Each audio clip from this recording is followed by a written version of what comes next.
दोस्तों ये real Kamasutra book है। पिछले वीडियो पे हमने जहाँ तक पढ़ा था उसके बाद यहाँ से पंचमोध्याय से शुरू करते हैं। विवाह योग प्रकरणम। आचार्य वात्स्यायन का कथन है, पूर्वोक्त बाह्य देव आर्ष और प्रजापत्य विवाहों में युवक या युवती वर या कन्या को स्वयं कोशिश या प्रयत्न नहीं करना पड़ता, किंतु जिस युवक को अपनी मनचाही कन्या अथवा जिस कन्या को मनचाहा वर नहीं मिल पाता किसी वजह से, उन युवक युवतियों के लिए मनचाही कन्या या मनचाहा वर प्राप्त करने के लिए अनेक उपाय बताए हैं। तो उनका कहना है कि ऐसे युवक युवतियों को अपने प्रयत्नों से अभिष्ट कन्या तथा वर को प्राप्त करना चाहिए। मतलब जिनको नहीं मिल पाता उनको अपने कोशिशों से कन्या या वर को हासिल करना चाहिए। ठीक है, तो पिछले वीडियो या फिर रामायण महाभारत वेद पुराण को शुरुआत से पढ़ना चाहते हो तो इस वीडियो के नीचे चैनल के नेम या पिक्चर पे क्लिक कीजिए, या फिर चैनल का नाम यूट्यूब पर सर्च करके प्लेलिस्ट में जा करके आप शुरुआत से पढ़ सकते हो। ठीक है, तो उनमें जो कन्या वर पर अनुरक्त हो या स्वयंवर में प्रवृत्त हो उसके साथ गांधर्व विवाह करना चाहिए। इसके अतिरिक्त जो वर मनचाही कन्या को अनुरक्त या इम्प्रेस ना कर सके और कन्या स्वयं वर्ण करने में असमर्थ हो तो उसके साथ असुर राक्षस आदि विवाह करें। तो विवाह के बहुत सारे टाइप्स हैं, देव गांधर्व असुर राक्षस, यहाँ पे डिटेल में कहा गया है। ठीक है, पिछले वीडियो में भी हमने बहुत सारा चैप्टर पढ़ा था और भीष्म पितामह ने भी महाभारत में इन्हीं सारे विवाह के बारे में कहा था जब अंबिका और अंबालिका को अपहरण करने के लिए गए थे। ठीक है, तो मेरे महाभारत के भी वीडियोस आप देख सकते हो, शुरुआत से बुक पढ़ सकते हो प्लेलिस्ट में, जैसे कि मैंने पहले कहा। ठीक है, तो कामसूत्रकार वात्स्यायन गांधर्व विवाह को तो उचित बताते हैं, किंतु असुर राक्षस और पिशाच विवाह को वर्जित बताते हैं। ये उनका सोच है। गांधर्व विवाह में कन्या का वर पर अनुरक्त होना आवश्यक है, अतः आचार्य ने इस विवाह योग प्रकरण में सहायकों द्वारा कन्या को अनुकूल बनाने के उपाय बताए हैं। कन्या के एकांत में यानी अकेले में देखने या मिलने का अवसर ना मिलने पर नायक धाई की लड़की का प्रिय तथा कोई उपकार करके उसे अपने अनुकूल बनाकर नायिका के पास भेजे। वो धाई की लड़की नायिका के पास जाकर नायक की अपरिचित सी बनकर उसके गुणों की प्रशंसा करके नायक के प्रति नायिका को अनुरक्त करे और नायिका की रुचि को देखकर नायक के गुणों का बढ़ा चढ़ाकर वर्णन करे।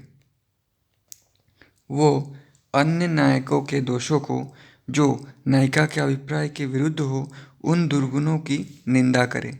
वो धाई की लड़की नायिका से उसके माता पिता और परिवार वालों की गुणानभिज्ञता यानी नासमझ, लोभ या चपलता की चर्चा करे।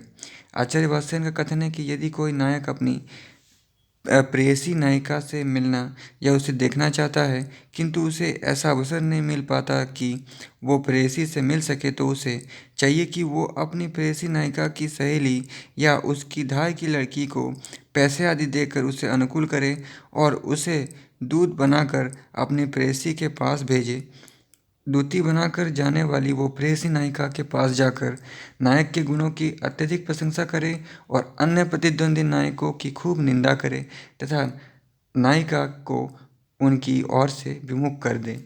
वो चतुर दूती अपने कला कौशल से नायिका को समझा बुझाकर अनुकूल कर ले, फिर उससे कहे कि तुम्हारे माता पिता और संबंधी कितने नासमझ है जो नायक के गुणों को नहीं पहचानते। वे धन के पीछे मरते हैं जो लोभ लालच में आकर गुणवान वर को छोड़कर निकम्मे नालायक धनी वर के साथ तेरा विवाह करना चाहते हैं।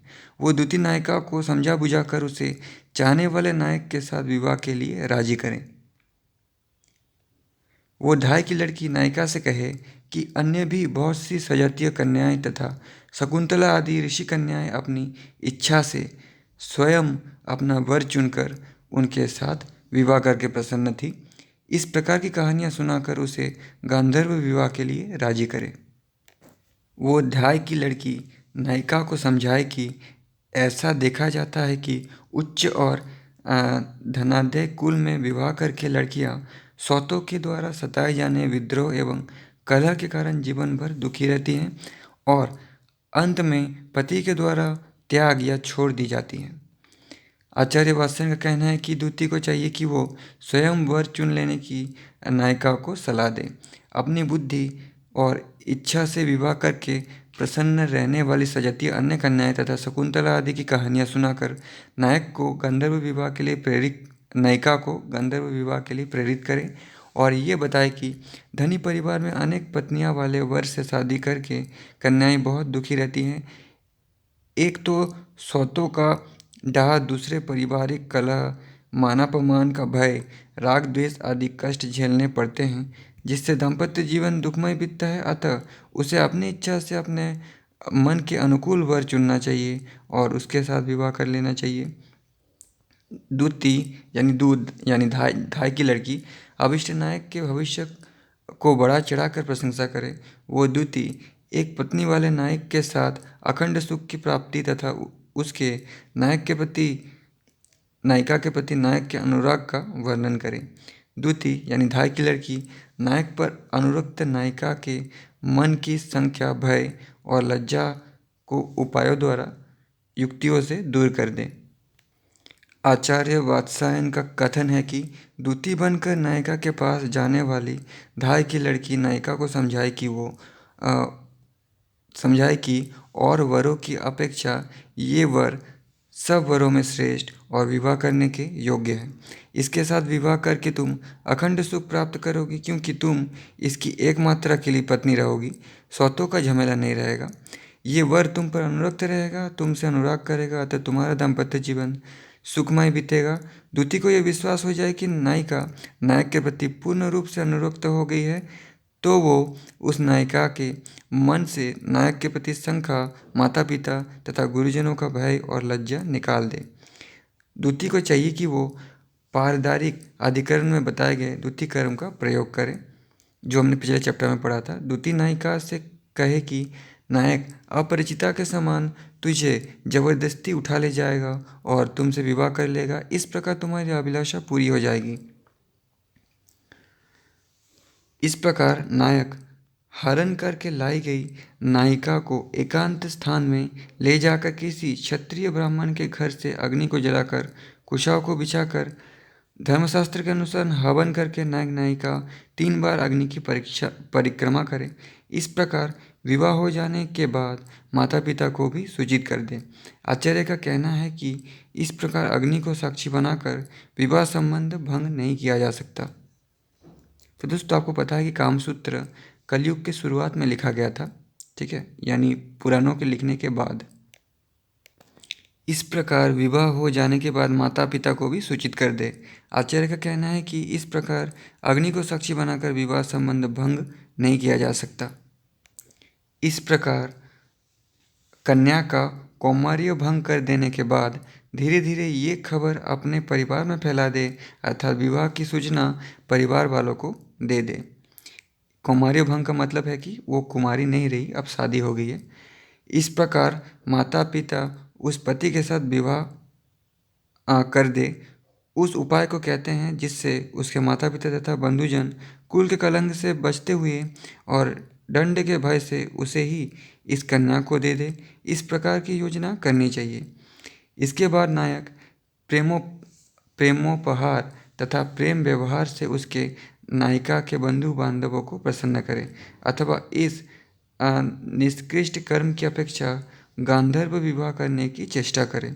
यदि नायिका स्वयं नायक से विवाह करने में असमर्थ हो तो नायक उसकी अंतरंग कुलीन स्त्री अथवा पहले से नायिका के माता पिता से संबंध रखने वाली पूर्व परिचित किसी लड़की को मध्यस्थ बनाकर उसे धन आदि देकर अनुकूल करके उसके द्वारा किसी अन्य कार्य के बहाने से किसी उपयुक्त स्थान पर उसे नायिका को लाए, अकेले स्थान पर नायिका को लाए। फिर किसी क्षत्रिय ब्राह्मण के घर से अग्नि को जलाकर पहले की तरह अग्नि को साक्षी बनाकर विवाह कर ले।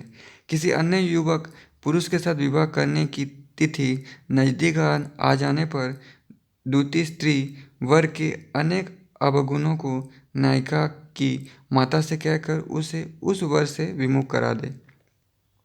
तदनंतर उसकी माँ की इच्छा से किसी पड़ोसिन के घर प्रेमी नायक को बुलाकर किसी क्षत्रिय ब्राह्मण के घर से अग्नि मंगाकर अग्नि को साक्षी बनाकर पूर्वोक्त विधि से विवाह कर लिया। आचार्य वात्स्यायन यहाँ मध्यम कोटि के गांधर्व विवाह की चर्चा करते हुए कहते हैं कि यदि मनचाहा कन्या का विवाह किसी अन्य युवक के साथ तय हो गया हो और विवाह का समय भी नज़दीक हो तो नायक किसी अत्यंत विश्वस्त स्त्री को मध्यस्थ बनाकर लड़की की माँ के पास भेजे और वो द्वितीय स्त्री लड़की की माँ के पास जाकर उसके द्वारा विवाह के लिए तय युवक को वर के अनेक अवगुणों को कन्या की माँ के सामने इस प्रकार प्रकट करे कि कन्या की माँ का मन उसकी ओर से विदक जाए और वो ये तय कर ले कि अब मैं अपने लड़की की शादी इस वर्ष से कतई नहीं करूँगी। इसके बाद वो मध्यस्थ द्वितीय स्त्री उस प्रेमी नायक के गुणों की प्रशंसा कर नायिका की माँ को उसके साथ शादी करने के लिए राजी कर ले और वो जब राजी हो जाए तो अपनी लड़की को किसी पड़ोसी के घर ले जाकर वहाँ वो उस द्वितीय के द्वारा प्रशंसित प्रेमी वर को बुलाकर किसी अग्निहोत्री ब्राह्मण के घर से अग्नि मंगवा कर अग्नि की साक्षी बनाकर अपनी कन्या का विवाह पूर्वोक्त शास्त्र विधि से उस प्रेमी वर के साथ कर दे। ये द्वितीय प्रकार का गंधर्व विवाह है। यदि कोई नायक किसी नायिका से प्रेम करता हो और उसके साथ विवाह करना चाहता हो किंतु वो सरलता से काबू में ना आ रही हो तो नायक को चाहिए कि वो समान अवस्था वाले वैश्या अथवा पराई स्त्री में आसक्त रहने वाले नायिका के भाई से मित्रता जोड़कर उसे कोई सहायता देकर तथा तरह तरह के प्रिय उपहार आदि प्रदान कर बहुत दिनों तक उसका मनोरंजन करता रहे। फिर कुछ दिनों बाद अंत में अपना अभिप्राय उसे बता दे कि मैं तुम्हारी बहन के साथ विवाह करना चाहता हूँ। क्योंकि प्राय युवक लोग अपने समानशील स्वभाव और समान अवस्था वाले मित्रों के लिए अपने प्राणों को भी छोड़ने को तैयार रहते हैं। इसीलिए नायक अपनी प्रेमिका के भाई के द्वारा किसी अन्य कार्य के बहाने से किसी एकांत स्थान में बुलाए और वहाँ उसके साथ पूर्वोक्त विधि से अग्नि को साक्षी बनाकर विवाह कर ले। ये तृतीय प्रकार का गंधर्व विवाह है। अब इसके बाद सुप्त और प्रदत्त नायिका का अपहरण कर उसके साथ पिशाच विवाह का वर्णन करते हैं। अष्टमी या पूर्णमासी आदि बत्रोत्सव के दिन धाय की लड़की या उसकी सहेली नायिका को मदिरा आदि पिलाकर यानी शराब पिलाकर किसी अपने कार्य के बहाने निर्धारित एकांत स्थान में ले जाएं। वहाँ उसे पुनः मदिरा पिलाकर बेहोश करके नायक उसके साथ संभोग करके दूषित कर दे। फिर पूर्वोक्त विधि से अग्नि को साक्षी बनाकर उसके साथ गंधर्व विवाह कर ले। फिर ये बात उसके परिवार में प्रकट कर दे। जब युवती सोई हुई हो तो धाय की लड़की को वहाँ से हटाकर सोई हुई और अकेली नायिका को मदिरा पिलाकर बेहोश करके संभोग के द्वारा उसे दूषित करके पूर्वोक्त विधि से उसके साथ विवाह कर ले। ये पिशाच विवाह है। आचार्य वात्स्यायन पिशाच विवाह की विधि बताते हुए कहते हैं कि अष्टमी या पूर्णिमा के दिन नायिका के धाय की लड़की उसे मदिरा पिलाकर बेहोश करके किसी काम के बहाने किसी एकांत स्थान में ले जाकर नायक से मिला दे और नायक वहाँ पर बेहोशी की अवस्था में उसके साथ संभोग करके उसका कौमार्य भंग कर दें। उसके बाद पूर्वोक्त विधि से किसी क्षत्रिय ब्राह्मण के घर से अग्नि लाकर अग्नि की साक्षी में उसके साथ विवाह कर ले तो उसे पिशाच विवाह कहते हैं। अथवा जब नायिका अकेली सोई हुई हो तो उसकी नौकरानियाँ को हटाकर मदिरा पिलाकर उसे बेहोश करके उसके साथ संभोग कर उसका कौमार्य भंग कर दे। तब विवश होकर वो युवती उस नायक के साथ विवाह करने को तैयार हो जाती है। तब नायक पूर्वोक्त विधि से उसके साथ गंधर्व विवाह करके उसे पत्नी बना लेता है। इस प्रकार के विवाह को पिशाच विवाह कहते हैं। धर्मशास्त्रकारों ने इस प्रकार के विवाह को धोखे और छल पर आधारित होने के कारण निंदित और धर्म विरुद्ध माना है। धर्मशास्त्रकारों का कथन है कि सोई हुई नशे में बेहोश उन्मत्त कन्या को चोरी से अथवा छल या धोखे से अथवा बेहोश करके अपहरण करके एकांत स्थान में ले जाकर उसकी इच्छा के विरुद्ध उसके साथ संभोग करके उसका कौमार्य भंग कर दिया जाता है, तब उसे पिशाच विवाह कहते हैं। अब इसके बाद जबरदस्ती अपहरण की हुई कन्या के साथ राक्षस विवाह का वर्णन करते हैं। जब नायिका अकेले किसी दूसरे गांव में अथवा उद्यान में विहार करने के लिए या घूमने जा रही हो, तो ये जानकर नायक अपने मित्र तथा सहायकों के साथ कन्या के रक्षकों को डरा धमका कर अथवा मार कर कन्या का अपहरण करके विवाह कर ले तो उसे राक्षस विवाह कहते हैं। आचार्य वात्स्यायन का कहना है कि जिस समय युवती कन्या किसी दूसरे गांव में जा रही हो अथवा उद्यान में विहार करने जा रही हो, तो उस समय नायक अपने मित्रों और सहयोगी के साथ लेकर कन्या के रक्षकों को डरा धमका कर या मारपीट कर कन्या का अपहरण कर ले और उसके साथ विवाह कर ले, तो इस प्रकार के विवाह को राक्षस विवाह कहते हैं। आचार्य का कहना है कि राक्षस और पिशाच दोनों प्रकार के विवाहों में अपहरण होता है, किंतु राक्षस विवाह में कन्या का अपहरण बलपूर्वक किया जाता है और पिशाच विवाह में छल से, धोखे से या चोरी से सोती हुई या नशे में बेहोश कन्या का अपहरण किया जाता है। पिशाच विवाह को राक्षस विवाह की अपेक्षा उत्तम बतलाते हैं, किंतु मनु आदि धर्मशास्त्रकार दोनों को निंदित है और धर्म विरुद्ध बताते हैं। अब 8 प्रकार के विवाह में प्रधान का कथन करते हैं। धार्मिक दृष्टि से पूर्व विवाह श्रेष्ठ होता है। पूर्व विवाह के अभाव में उसके बाद का विवाह उत्तरोत्तर अधम होता है। आचार्य वात्स्यायन का कथन है कि 8 प्रकार के विवाहों में पूर्व विवाह प्रधान होता है, अर्थात उन सभी प्रकार के विवाहों में बाह्य विवाह सबसे श्रेष्ठ होता है। उसके बाद देव विवाह श्रेष्ठ होता है, फिर देव विवाह के बाद आर्ष विवाह और आर्ष विवाह के बाद प्रजापत्य विवाह श्रेष्ठ होता है। ये चारों विवाह पूर्व श्रेष्ठ माने जाते हैं, मतलब जो पहले है वो सबसे ज़्यादा श्रेष्ठ है, जो बाद में है वो थोड़ा श्रेष्ठ है, इस हिसाब से। इसके बाद के 4 विवाह उत्तम अधम माने जाते हैं। गांधर्व विवाह निष्कृष्ट माना गया है। गंधर्व के बाद असुर, असुर के बाद राक्षस और राक्षस के बाद पिशाच विवाह निष्कृष्ट माना जाता है। इसमें पिशाच विवाह सबसे अधम या नीच का होता है। अब गांधर्व विवाह की श्रेष्ठता का प्रतिपादन करते हुए आचार्य कहते हैं, विवाह करने का मुख्य उद्देश्य अनुराग है। बिना अनुराग के विवाह निष्फल होता है, क्योंकि मध्यम होते हुए भी इस विवाह में अनुराग का सुंदर योग होता है। इसलिए गांधर्व विवाह सर्वश्रेष्ठ या लोक पूजित माना गया है। सुख का हेतु होने से, अल्प क्लेशाद्य होने से, विवाह के संविधानों से रहित होने से तथा अनुरागात्मक होने से गांधर्व विवाह सर्वश्रेष्ठ माना जाता है। आचार्य वात्स्यायन गांधर्व विवाह की उत्कृष्टता का प्रतिपादन करते हुए कहते हैं कि गांधर्व विवाह सब विवाहों में श्रेष्ठ होता है। ये मध्यम कोटि का विवाह होने पर भी अनुरागात्मक होता है, क्योंकि विवाह का मुख्य उद्देश्य अनुराग होता है और अनुराग रूपी फल से युक्त होने के कारण गांधर्व विवाह सर्वश्रेष्ठ होता है। इसके अतिरिक्त गांधर्व में वर तथा कन्या को ढूंढने का झमेला नहीं रहता, वो स्वतंत्र विवाह है। वर और कन्या दोनों के सुख का हेतु है। इसके लिए अधिक परिश्रम या कष्ट नहीं करना पड़ता और इसमें आदि से अंत तक अनुराग ही अनुराग होता है।